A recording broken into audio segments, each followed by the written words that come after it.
बोलिए सियावर रामचंद्र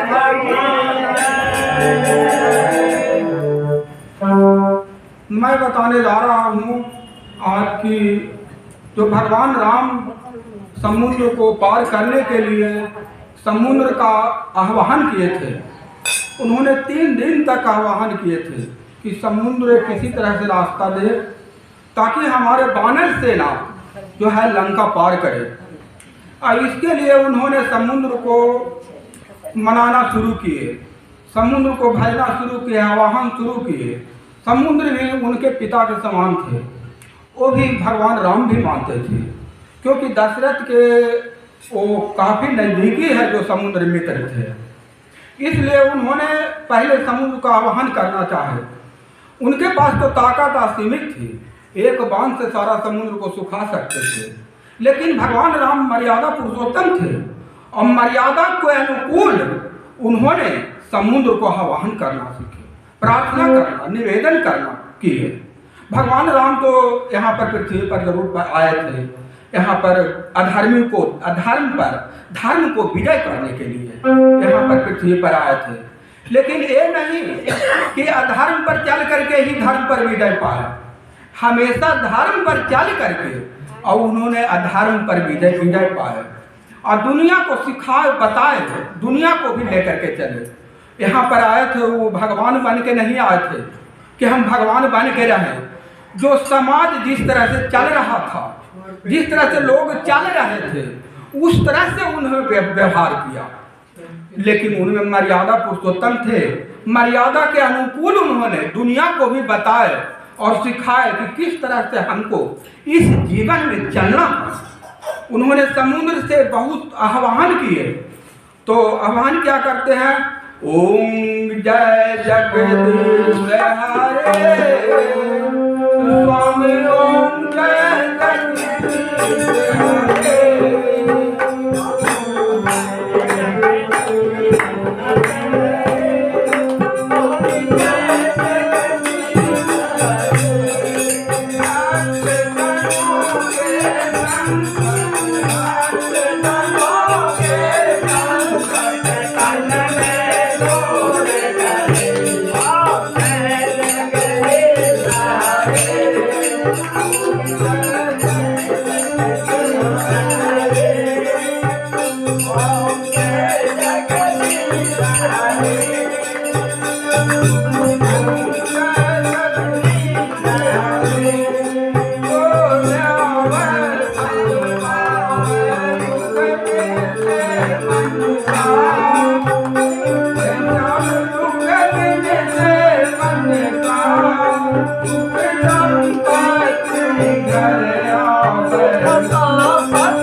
भगवान 3 दिन राम 3 दिन आह्वान समुद्र के किए, लेकिन समुद्र ने किसी रास्ता नहीं दिया। उस पर भगवान राम कहते हैं कि बिना न मानत जल जड़ा गए 3 दिन भी, अब बोले राम सकोप तब भय बिन होत न प्रीत। भगवान राम कहते हैं कि इनको 3 दिन मैंने आह्वान कर रहा हूँ, लेकिन लगता है कि जिस तरह से भाई के बिना प्रीत नहीं होती, उसी तरह से इनको भी भय दिखाना पड़ेगा। ऐसे भी समाज में हम लोग देखते हैं कि बहुत सारे लोग ऐसे होते हैं जो कि ढोल गवार शुद्र पसुनारी जो बताया गया है उस तरह के होते हैं, समझते नहीं है बात की, बिल्कुल नहीं। और जब जरा सा दबाव पड़ा अगर उस पर, तो वह जो तुरंत है जैसे तुरंत समझ में आ जाता है। वही भगवान कह रहा है कि यहाँ पर के समुद्र ऐसे नहीं समझेंगे। लक्ष्मण पान सरासर अशोक भारत सठ मन विनय कुटी मन प्रीति असहन कुवन सन सुंदर हे लक्ष्मण, धनुष बाण लाओ, मैं अग्नि बाण से समुद्र को सोख डालूं। मूर्ख के विनय और कुटिल के साथ प्रीति और स्वाभाविक ही कंजूस से सुंदर नीति उतारता उपदेश नहीं है। भगवान कहते हैं कि मूर्ख से विनय करने से कोई फायदा नहीं होगा। कुटिल जो है उसके साथ प्रीति और स्वभाव में जो कंजूस है उससे अच्छा नीति करना व्यर्थ है। वो समझेगा ही नहीं, वो तो हमेशा कंजूसी पर ही रहेगा। ममता रत सन ज्ञान कहानी, अवति लोभी सन बिरध बखान। क्रोध ही समझ मही हरि का था, अवसर बीज गए बल जाथा।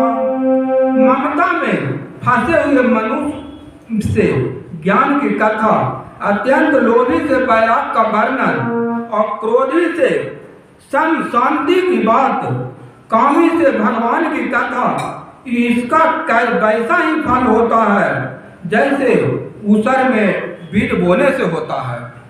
भगवान कहते हैं कि जो कामी है उसको भगवान की कथा कहा जाए, उसको पूछो समझ में नहीं आएगा। जो लोभी है उसको बैराग के बारे में बताया जाए तो कुछो नहीं समझेगा। वो लोभी है, वो हमेशा पैसा के बारे में सोचते रहता है, लोभ के बारे में सोचते रहता है, कैसे हम निहार पे। अब उनको बैराग के बारे में ज्ञान दिया जाए कि बैराग होता है, सारा धन संपत्ति छोड़ करके भगवान के नाम में अपना जीवन समर्पित होता है, उसको हम लोग बैराग कहते हैं। और उसको बैराग के ज्ञान दिया जाए लोभी के, कुछ नहीं समझेगा। तो इससे उसी तरह से समुद्र समझ नहीं रहे हैं। अस कहीं रघुपति चाप चढ़ावा, यह मत लक्ष्मण के मनवावा। सांग कराला, और अंतर ज्वाला। ऐसा कहकर रघुनाथ जी ने धनुष पर बाण चढ़ाया।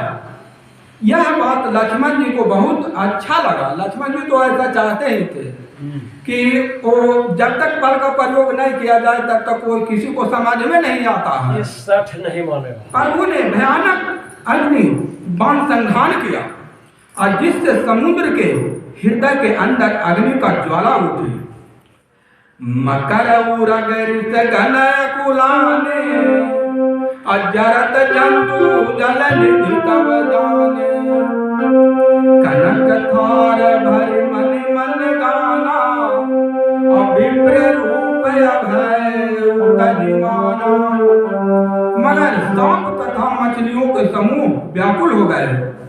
जब समुद्र के ने जीवों को जलते जाना तब सोने के थाली में अनेक मणियों और रत्नों से भरकर अभिमान छोड़कर वह ब्राह्मण का रूप धारण कर भगवान राम के समीप आया।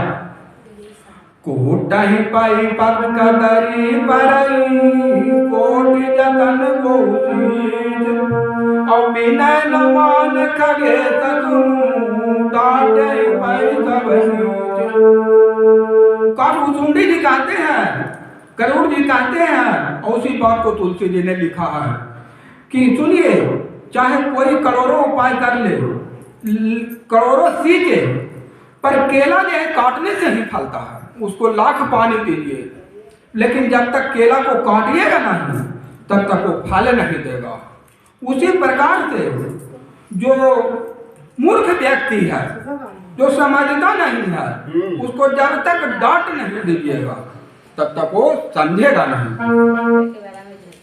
तो उसी समय जो समुद्र है वहां पर भगवान के नजदीक है जो आए थे, तो भगवान से तुरंत विनती करने लगे। वह डर गए और डर करके आए भगवान के नजदीक मुनि का भेष धारण करके, और वहां पर तुरंत विनती करने लगे भगवान से। माता पिता तुम मेरे शरण गहूँ की सखी, शरण गहूँ की सखी, स्वामी शरण गहूँ की सखी। तुम बिने और न दूजा, तुम बिने और न दूजा, आस करूँ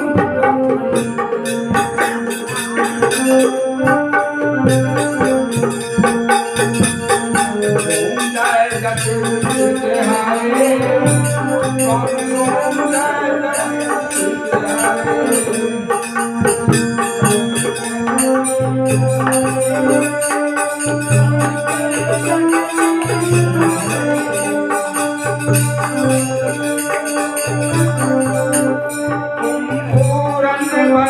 परमात्मा तुम अंतर्यामी, तुम अंतर्यामी, परब्रह्मा परमेश्वर, परब्रह्मा परमेश्वर, तुम सबके स्वामी। ओम जय जगदीश हरे, ओम जय जगदीश हरे। जगदीश हरे, जगदीश हरे, करुणा के सागर तुम पालन करता, तुम पालन करता। मैं मूरख कलकामी, मैं मूरख कलकामी, सेवा करो जय जगदीश हरे,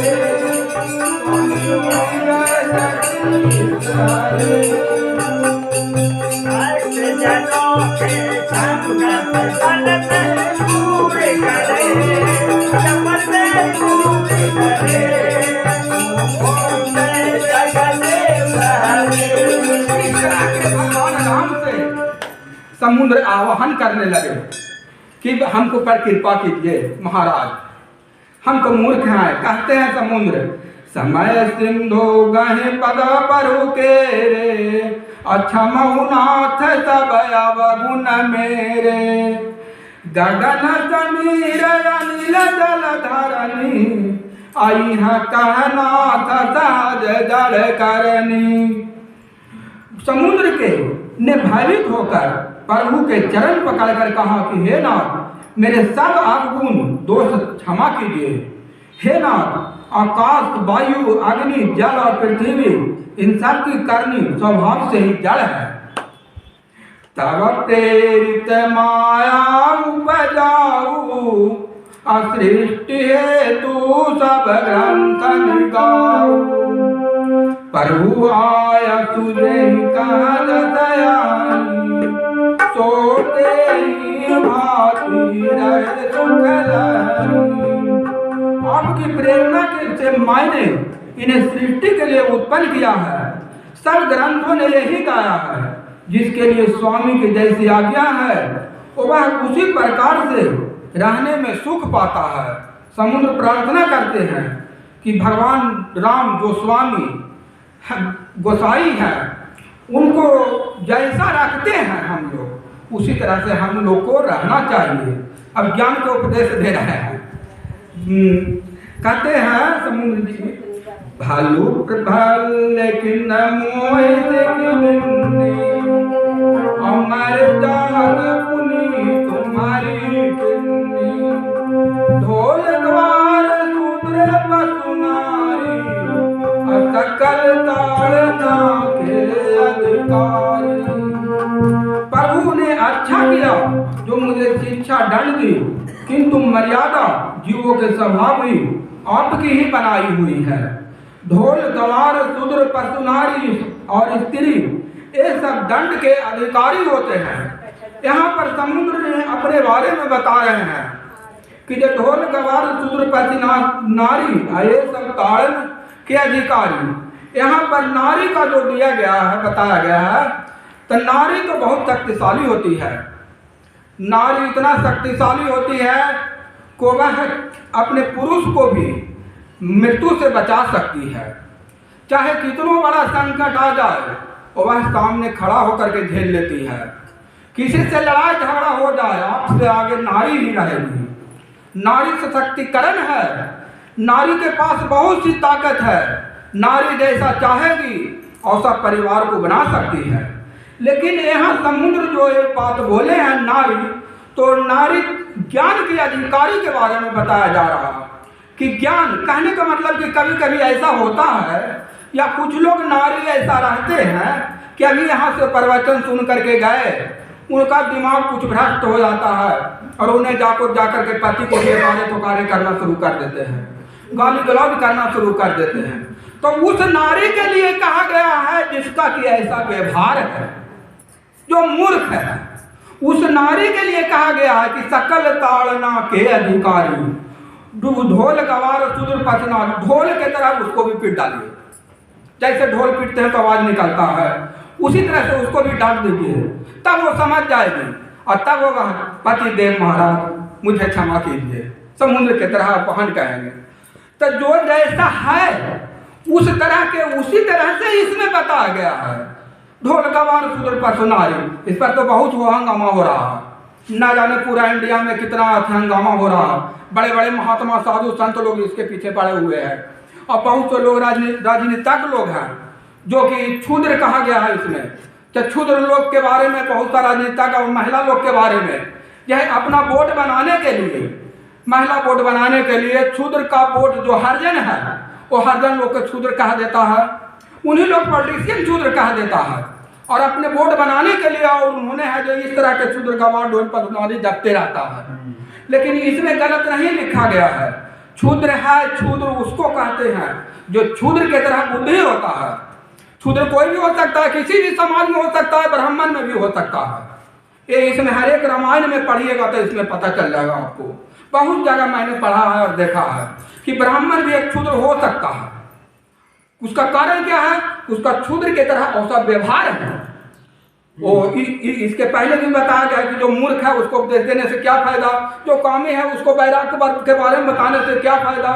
उसी तरह से यहाँ भी क्षुद्र गवार ढोल पचनारी के बारे में बताया गया। तो जो ऐसा है, अब क्षुद्र उसको कहते हैं अपने भाई से लड़ रहा, अपने माँ बाप से लड़ रहा, उसको क्या कहेंगे? उसको क्षुद्र कहेंगे। वो अच्छा नहीं है, वो ब्राह्मण नहीं हो सकता, ज्ञानी पुरुष वो नहीं हो सकता, वो बैरागी नहीं हो सकता। वो तो हमेशा अपने आदमी से ही लड़ रहा है, अपने व्यक्ति से, अपने भाई बंधु से भी लड़ रहा है, जो उसको मदद करेंगे एक समय, उसी से लड़ रहा है। तो उसको क्या कहा जाएगा? उसको क्षुद्र ही कहा जाएगा। उसी के समाज के लोग उसको क्षुद्र कहेंगे कि देखो क्षुद्र जात के क्या हाल है, अपने में अपने लड़ रहा है। और जो अपने में अपने लड़ता है तो वह किसी कितनो बड़ा बलशाली समाज क्यों ना हो, कितनो बड़ा जाति क्यों ना हो, वो कभी नहीं तरक्की कर सकता है। तरक्की वही कर सकता है अगर किसी गांव में 4 घर सिर्फ है, लेकिन अगर चारों में एकता है तो वह पूरा गांव को ऊपर परास्त कर सकता है। सिर्फ एकता होना चाहिए। लेकिन एकता अगर नहीं रखता है, अपने भाई भाई में लड़ रहा है तो एकता क्या रखेगा? उसी को क्षुद्र कहा गया है। जो इस बात को समझने का चीज है, लोग समझते नहीं और पॉलिटिशियन लोग इस तरह से अफवाह उड़ा देते हैं और पूरा देश विदेश में इस तरह से हंगामा होना शुरू। तो जो रामायण में लिखा गया, तुलसीदास जी ने जो लिख दिए हैं, वो भगवान के कथनानुसार और श्री राम भगवान के और दूसरा शंकर भोलेनाथ और पार्वती जी के आशीर्वाद से ही उन्होंने लिखे हैं। उन्होंने अपना मन से कुछ नहीं लिखा है, जो भी लिखा है भगवान से के आशीर्वाद से लिखा गया है। भगवान ही इस तरह से प्रेरणा दिए हैं कि उसको सही से सुधार करके और सही अवस्था में उसको लिखा जाए और इस समाज को एक ऐसा ज्ञान दिया जाए जिसको लोग प्रभावित होकर अच्छा सुखी जीवन व्यतीत कर सकें। कहते हैं प्रभु प्रताप मैं जब सुखाई अवतरहि कटुक ना मोर बड़ाई। प्रभु आज्ञा अपेल श्रुति गाई अकर तो बेगी तो तुम्हारी सोहाई। समुद्र कहते हैं कि प्रभु के प्रताप से मैं सूख जाऊंगा और सेना पार उतर जाएगी, इसमें मेरी बड़ाई नहीं है, मेरी मर्यादा नहीं रहेगी। तथापि प्रभु की आज्ञा अपील है, अर्थात आपकी आज्ञा का उल्लंघन नहीं हो सकता, ऐसा वेद गाते हैं। अब आपको जो अच्छा लगे मैं तुरंत वही करूंगा। सुनत विनित बचन अतिका कृपालु मुस्काई अजेहि विधि उतरे कपि कटकु तात सबोर तब भगवान राम कहते हैं कि समुद्र के अत्यंत विनती वचन सुनकर कृपालु श्री राम जी ने मुस्कुराकर कहा कि हे तात, जिस प्रकार बानरों की सेना पार उतार जाए वह ऐसा प्रयास कीजिए। तब समुद्र कहते हैं कि नाथ नील नल कपिदय भाई लरिकाई ऋषियासित पाई तिन्हक परत किए गिरि भारे अतरी हरि जल्दी प्रताप तुम्हारे। समुद्र ने कहा कि हे नाथ, नील और नल दो बानर भाई हैं, उन्होंने लड़कपन में ऋषि से आशीर्वाद पाया था। उनके स्पर्श से लेने से भारी भारी पहाड़ भी आपके प्रताप से समुद्र पर तैर जाएंगे। नल और नील जो दोनों भाई बानर उनके सेना में थी, उसके बारे में समुद्र कह रहा है कि नल नील का बचपन में ही ऋषि मुनि से ऐसा आशीर्वाद मिल गया था कि जिस पहाड़ पर्वत को छुएगा वह भगवान राम के कृपा से वह पानी में भी तैरेगा। मैं पुण्य उर्धर प्रभु बलुताई, अकरई बल अनुमान सहाई, यही विधि नाथ पयोधि बनाई, अजहि यह तू सतलोकन हुआई। मैं प्रभु के प्रभुता से हृदय में धारण कर आपके बल के अनुसार जहाँ तक मुझसे बन पड़ेगा सहायता करूंगा। हे नाथ, इस प्रकार समुद्र बंधाइए जिससे तीनों लोगों का आपका सुंदर जस गाया जाए। यही सरस मम उतर तट पासी, अहय तुनाथ कल नर कहलासी, असुनि कृपाल सागर मन पीरा, अतुरंत कर राम रघुरा। इस बाण से मेरे उत्तर तट पर रहने वाले पाप के राशि दुष्ट मनुष्यों को बाध कीजिए। कृपालु और रणधीर श्री राम जी समुद्र के मन की पीड़ा सुनकर उसे तुरंत हर लिया।